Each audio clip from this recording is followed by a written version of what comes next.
the kitchen on a rainy day. We're going to be making some mashed parsnips. Parsnips, if you don't know, they look like this, and it's a good potato substitute for, well, really pretty much for anyone. They taste really good for anyone, but it's also especially good for people that are trying to avoid white potatoes for diet reasons. So we're going to be peeling these and cutting them up into 1-inch chunks. Then we're going to be cooking them. We're also going to do the same thing with the cauliflower here. And after that, we're going to be blending it up along with some other ingredients in the blender to make it be mashed potatoes, only not. Okay, our other ingredients are olive oil,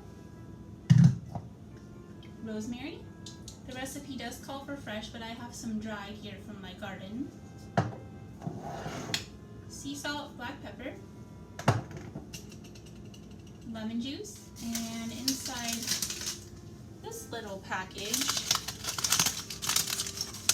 is 1 head of roasted garlic.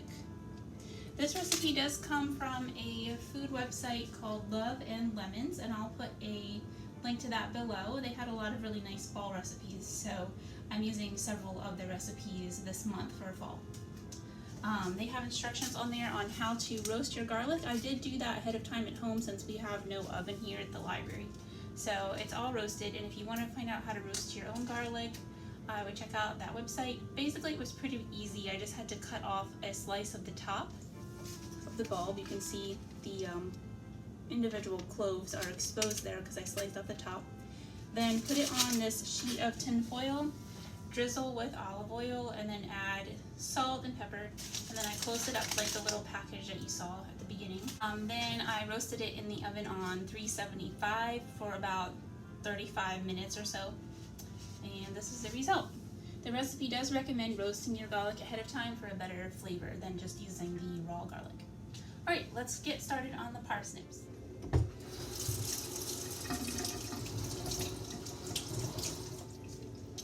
This is my peeler. I really prefer this kind because you wear it like a ring. It makes it so much easier, I think.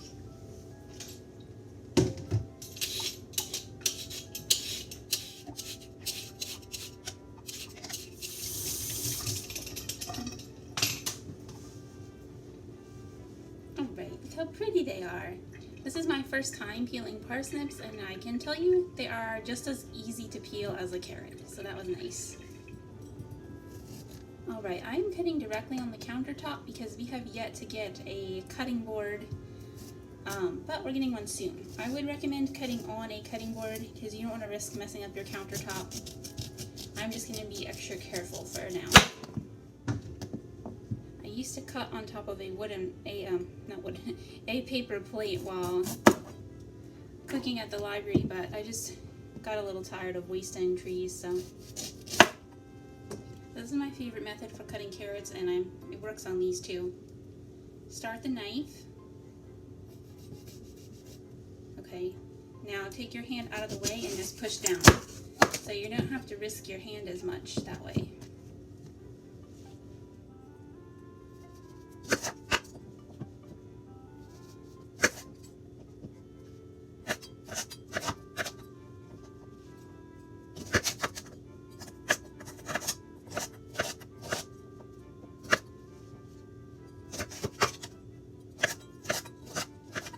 That's about 1-inch chunks. For the skinnier bits, I did longer than 1 inch just because in the total surface area, it's about the same as this. It'll cook at about the same rate. Okay, I'm now turning my pot up to the highest setting because I want to bring this water to a boil. They're also calling for this water to be salted. And they're calling for about a ½ teaspoon of salt. It's a little hard to grind this into this without making a mess. So this is 1 teaspoon, so I need about half that amount. And I'm just going to guesstimate.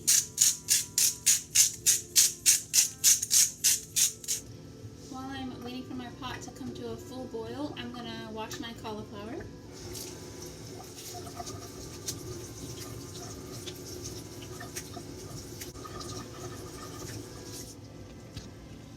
as you can see, we're at a boil, so we're gonna add our parsnips.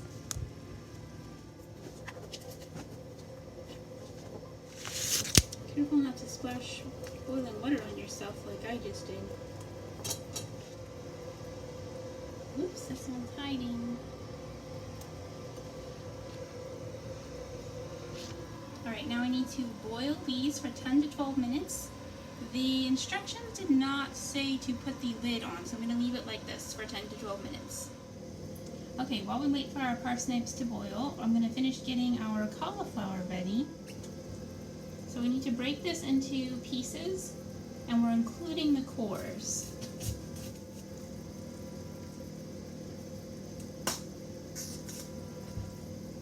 Alright, so when it says core, it means this part, like the stem.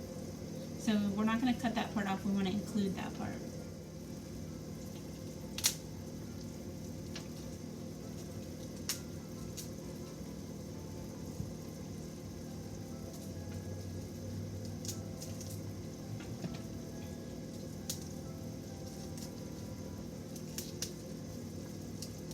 Alright, I think that's enough. I'm not going to try to bother to cut off that part of the core and include it. I think we got enough cores here. By the way, this makes great compost if you have a compost pile or if you'd like to start a compost pile. It's great if you're a gardener, you get really great soil out of it after it cooks for a while. You don't ever want to put anything meat or dairy or bean related in your compost, just fruits and vegetables. Eggshells are good, grass clippings, leaves. You're supposed to have 2 parts brown to 1 part green. So brown includes leaves, even cardboard, paper, and green includes all your kitchen scraps like this, plus your green lawn clippings. Anyway, that's just a quick compost tip. Unfortunately, I can't do that with these because we don't have a compost pile here, but we are apparently getting a composter here at the library soon, out in the library garden, so look out for that. Okay, this is hilarious. All the windows are steaming up in here from these boiling parsnips. Okay, maybe I'll open the door a little bit. Okay, so you're supposed to cook these until they're fork tender, basically meaning if you just take a fork and poke it, will it go in easily?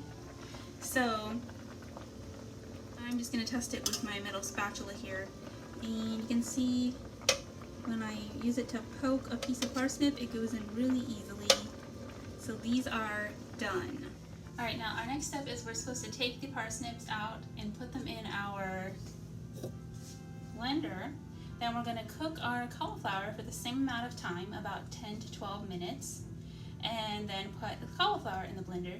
Then add a bunch of our other ingredients, most of our other ingredients in fact, and blend. Now you can see a slight problem with this, our blender is tiny, so instead I'm going to be collecting our cooked ingredients in these containers, and then once they're all combined in here, I'll be blending in small batches in the blender.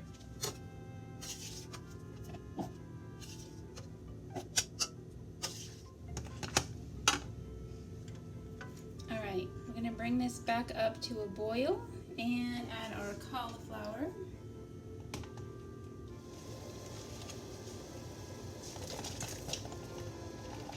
Alright, so as you can see, my metal spatula goes into the cauliflower very easily, so they're done. I'm going to turn this off. Alright, I'm going to transfer my cooked cauliflower into this container with the parsnips.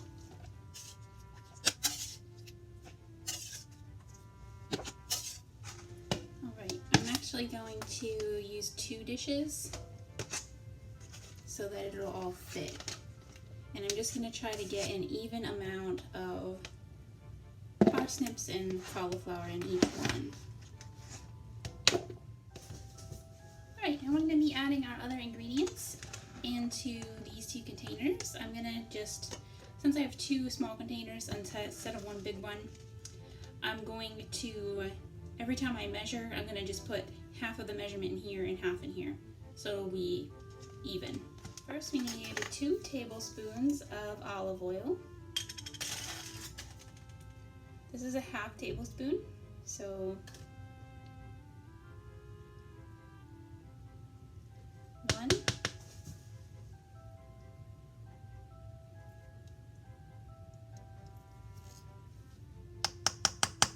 2,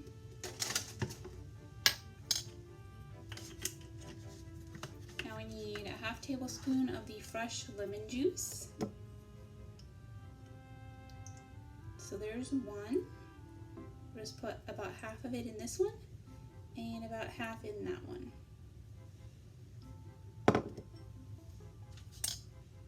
And a half teaspoon of sea salt. Actually, I made a mistake earlier when I put the half teaspoon of sea salt in the water for boiling, but that's all right. That was actually supposed to go in now, and you're only supposed to put in a little bit of salt for boiling. But I'll just add a little bit more here, not a half teaspoon since I already added so much in here. And then a pinch of pepper, so just, you know, just a little bit of pepper, or more if you like it peppery. Alright, now we're going to be blending this in our blender. Oh, and I did forget about our lovely garlic here. So it's calling for 4 to 5 cloves. If you're not familiar with garlic, this whole thing is the head, or one bulb, and then the cloves are the individual little sections. Alright, so that's a clove right there. 1. And they should come really easily out of their skins since this is roasted. Just like that. 2.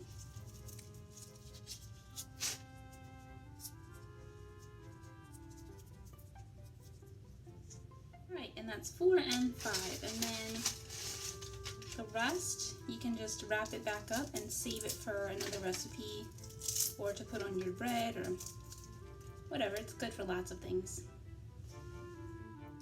Alright, we're going to be blending this in small batches in our blender. And the recipe does say if it has trouble blending, you can add some water or broth, which we probably will end up having to do. And when we do, I'm going to use some of the water that we did the cooking in, because that's going to have a lot more flavor than just if I just got water out of the faucet or something. Because this water has flavor that was added from cooking the vegetables in it. Or if you have broth, you can also do that.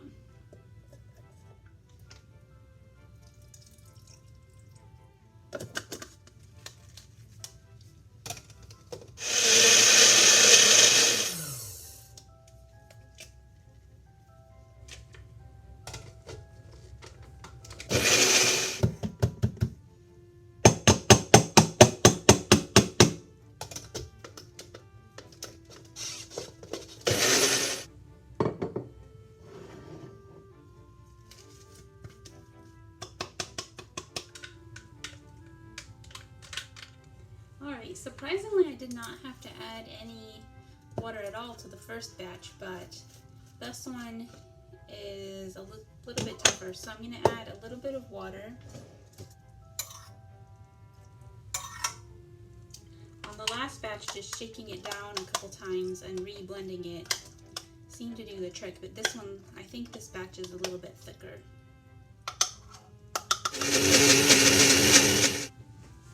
Alright, that was the last batch. If you find that your mixture keeps getting stuck and won't blend correctly, you can add a little bit of the water or broth like I did.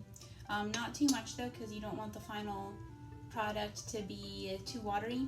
So the other thing I kept doing is every time it seemed like it was stalling, I would just take it out and then just shake it down and then shake it back down toward the blade again, and then blend a little bit more.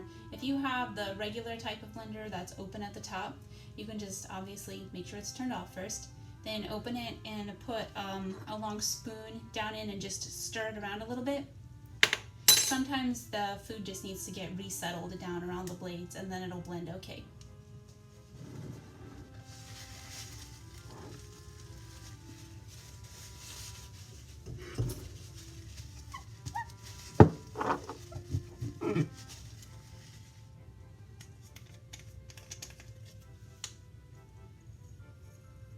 Okay, now our recipe calls for a heaping teaspoon of minced rosemary, and I believe they are calling for fresh, so I have the dried. Like I said earlier, you just want to do a little bit less than what they call for if it's dried.